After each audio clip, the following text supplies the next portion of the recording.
Okay. They came in. This is our usual. They come in about 10, 15, and they run around in stuffed carts, and then they attempt to walk out with them. Okay.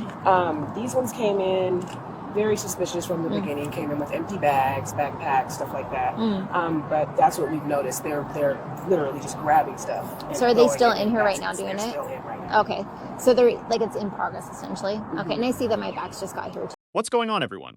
Today, we're breaking down a fascinating body cam footage from what appears to be a Burlington store in the Bonnie Lake, Washington area where officers respond to an active shoplifting call. What starts as a routine retail theft investigation quickly develops into something much bigger, with suspects admitting to warrants, officers uncovering hidden merchandise, and a store employee providing a detailed account of what they witnessed.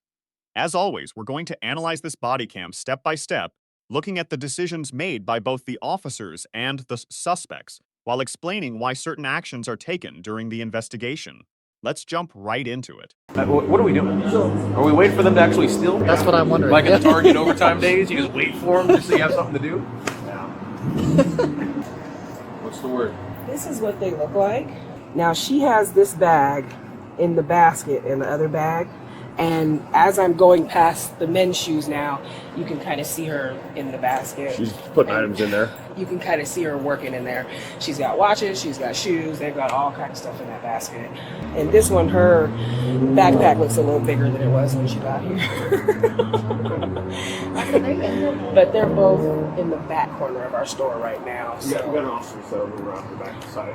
Yeah, that's usually the ones that hang out by the men's shoes are usually the ones that hit the emergency door. So. And is there 4 of them or just those 2? 2.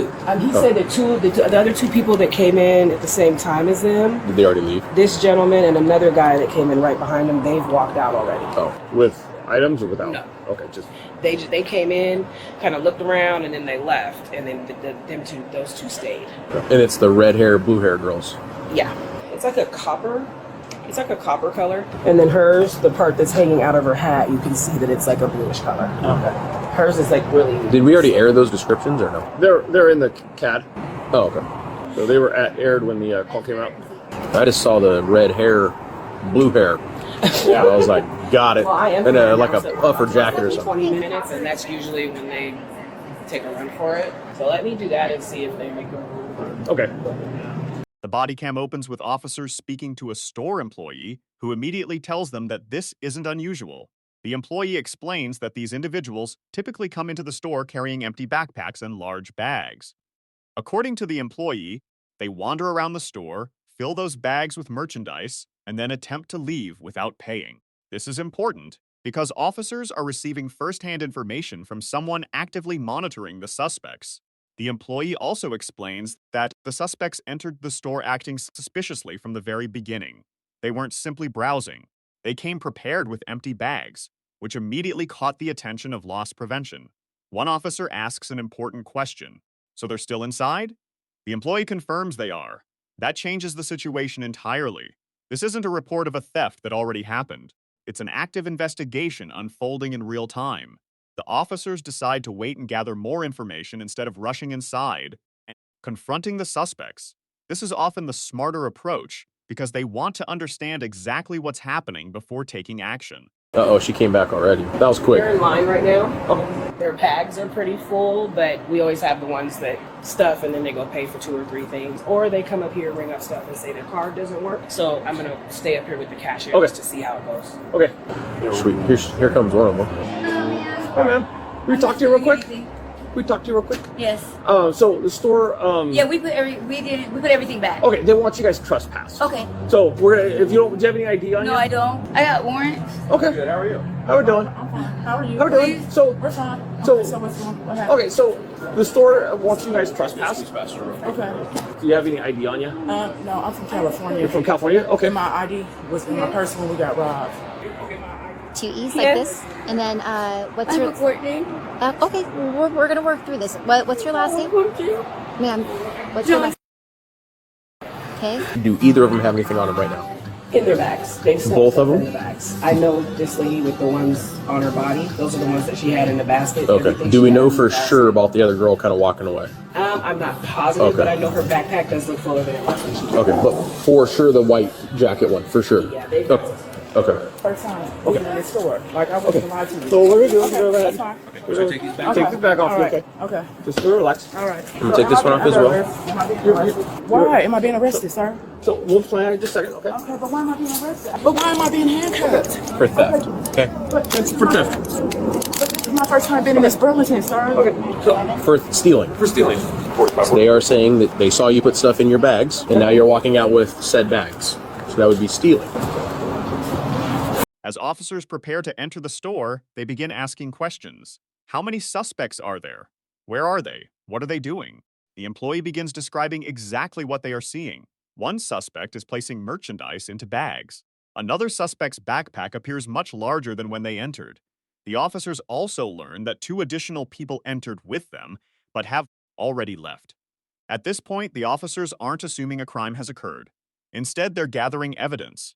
One officer even asks whether they should wait until the suspects actually steal the merchandise.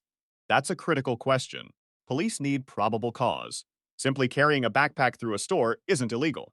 But combining suspicious behavior with eyewitness observations and disappearing merchandise starts building a stronger case. The employee continues providing updates, almost like a live play-by-play. Watches, shoes, various items disappearing into bags. The officers are listening carefully because every detail matters. Suddenly, the employee notices something. The suspects are making their way toward the checkout area. Their bags now appear full. But according to the employee, they've seen this routine before. Many shoplifters will hide expensive items while attempting to purchase 1 or 2 inexpensive products. Others will pretend their payment card isn't working and use that distraction to leave. The employee decides to stay near the register to watch what happens. Then officers spot one of the suspects approaching. This is the moment where observation turns into direct contact. The officer calmly asks, "Can we talk to you real quick?" There's no yelling, no aggressive behavior, just a simple request to stop and talk. Immediately, the suspect says something interesting. "We put everything back." What's notable is that officers haven't even accused her of stealing yet she's already offering an explanation. That statement alone would likely catch an investigator's attention. The store then informs officers that they want the suspects trespassed from the property. There's nothing in there. Okay. That's my stuff. That's why I said there's nothing. Okay, There's talk in to my him. backpack. Is this your guys' product? Yes, She's sir. saying that it's hers. Nah, those are from over here. Okay. Shoes is not. Not your guys'. No. And then whatever those headphones aren't either. The BT21s. Let me ask the manager. Okay. You say American Eagle, so I'm assuming no. But how about some shoes or the headphones? No, those aren't from here. Okay. That's just the first bag. So, yeah. What bag was she putting it in? The So both of the duffel bags. So not this one. Yeah. Ah. Okay. Okay. Whose stuff is this? That's my. Oh, not to that part yet? Oh, all right, my bad. And you said the only thing out of that bag is the coat. I promise you. Okay. Is there anything in her bags? No, That she- that's our stuff. That's In the bags? besides the coat is theirs. Okay. But other than that, that's our stuff. Okay. I promise you. I'm not lying to you. Officer. Is there anything in that bag that we need to know about that belongs to the store? It's okay. Just set it here. Yeah. I just wanted to know if you All just this is my stuff. Okay, so just don't open that right now. I'm sorry. Is that her? Oh yeah, that's Yeah, her. yeah. And she told me she had put away warrants as well. She was like, "Ma'am, I have warrants for theft." Lachey, whatever? Okay. Can you go and stand up for me? Am I going to jail? We're gonna take you in on those warrants. Hey, And she's got a felony warrant. please no. Are those your shoes? Yes, they're Jordans. They're brand new. They're mine. What other? Is it just this bag? It's just that coat. The other stuff is not from. I'll be honest, I'm not gonna believe what you're saying right now. She said these 2 bags, not this one. These two? Yep, these 2 right I'm here. not lying. I'm being honest with you. The only thing that belongs to them is that coat. Were those warrants confirmed? Yeah, they did. They confirmed them. Give me a second. Hold off on this search. Let's make sure they're confirmed and we didn't just run her name and get warrant. 244. The warrants for Johnson, were they ever confirmed at all? The wallets. Oh, the wallets? Oh, darn, she lied. Yeah, the wallets. This here. Oh my god, it smells terrible in here. Do you guys mind getting like a dollar amount? Okay. Sick. Alright. Well, you lied. Like I knew you did. No, I lied about what? Because there's two wallets in there and there's a watch in there. Oh, that was. Ah. Okay, well, I didn't know. That's why I always check. Okay, well, I wasn't. Yeah, it's confirmed. Good? Okay, they're confirmed. So she is under arrest now for sure. So if you want to continue searching her, take her, you know, the bags, all that kind of stuff. Okay. So. And the boots, the snakeskin boots. Yeah, she said shoes in there. I think you had like 5 theft shoplifting warrants. 4. Oh, okay. Sorry. It's probably getting real rough to give you a break if you got 5 But no, 2 of them. shoplifts. I have a court date. As officers continue searching, they discover something unexpected. Inside one of the bags are wallets and a watch. The suspect claimed nothing inside belonged to the store. The employee immediately identifies these items as store merchandise. An officer responds, "Well, you lied." This is a major turning point. The officers now have physical evidence that appears to match what loss prevention observed throughout the investigation. At the same time, dispatch begins confirming the suspect's warrants. One officer reminds everyone to slow down and make sure the warrants are actually confirmed before proceeding. That's another example of careful police procedure. Once confirmation comes back, the arrest becomes much more straightforward. One officer speaks candidly with the suspect. He mentions that she appears to have several shoplifting warrants. She corrects him. She says there are 4. The officer tells her something important. "You've got to stop stealing." The suspect quietly agrees. She admits she's trying. The conversation remains calm throughout. The officer also mentions an out-of-state felony warrant and explains that it isn't simply going to disappear. This moment adds another layer to the body cam because it shifts from investigating a single theft to discussing the broader consequences of repeated criminal behavior. I'm not trying to get you guys. I know you're not trying to, but I'm just being honest. And then one of them, You gotta stop stealing. You gotta. I know. You're doing a lot of. You know, I'm trying. You got a good work ethic if you got this much going on. I'm trying. I know. I know. Okay. Just did anybody tell you you had the felony warrant out of state? Okay. That will not go away ever. It's going to be there forever. So at some point they'll probably get fed up and take you. Just know. All right. Yeah, I'm just gonna have to sit. Yep. Sit there, just like that. Perfect. All right. Hang out here. Hey, how you doing? Can you tell me if this is yours? Yeah. They literally trying to buy this. Like, can you hold this for us? I'm like, no, we can't. Okay. Yeah, let me see this. But it is from here. You're sure? It is from here. We sell these. Yeah. But this looks super worn. Okay. Yeah. So we are going to end up taking you. Partially that, but mainly from us. Okay, there's a lot of stuff that, you know, and like I said, I'm going to be straight up honest with you, okay? Bonnie, I guess Bonnie, confirmed. And when as soon as they entered, where did they go first? They went to shoes, women's shoes, and they went to the baby section. And that was the first place that we seen them acting a little suspicious. They were kind of just grabbing shoes, and then they would start the conversations when we came over, like, "Oh, what size shoe does this nephew or that nephew wear?" And I'm like, "You're in women's shoes," talking about what your nephew wears. From there, the one with the white sweater and the black stretch pants, we saw her leave shoes, and then she kind of hung out in the girls section.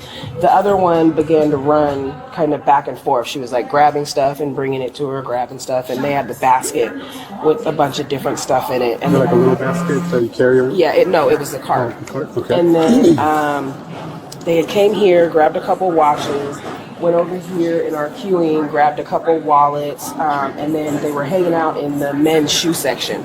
So I walked past them about 3 or 4 times, and I had noticed the things in the basket slowly disappearing. Like, I walked by, you didn't go anywhere, but the watches are gone, the wallets are gone, these things are gone, and their bags were now stuffed and zipped. At that point, it was about 5-6 minutes before that when I called you guys because I noticed the suspicious behavior. After that, they attempted to come up to the register. They took 2 things out of the basket, a pair of shoes and a kid's jacket, and told my cashier, "Oh, my card's not working. I'm going to have to go to the ATM," before she even rang anything up. Finally, the employee gives officers a complete timeline. The suspects entered the store, went to women's shoes, moved into the baby section, collected watches, picked up wallets, moved into the men's shoe department. The employee explains that every time they walked by, merchandise disappeared while the suspects stayed in the same area. Meanwhile, their bags became fuller. Eventually, suspects approached the checkout carrying only a couple of visible items and claimed their card wasn't working before the cashier even started the transaction. According to the employee, this confirmed everything they had been observing from the beginning. This body cam shows that retail theft investigations rarely depend on one piece of evidence.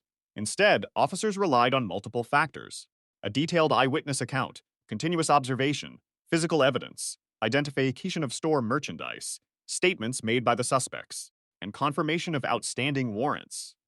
The biggest lesson from this case is that what looks like a simple shoplifting call often involves patience, documentation, evidence gathering, and careful verification before officers make an arrest. And that's exactly what we see unfold from the opening moments of this body cam all the way through the end of the investigation.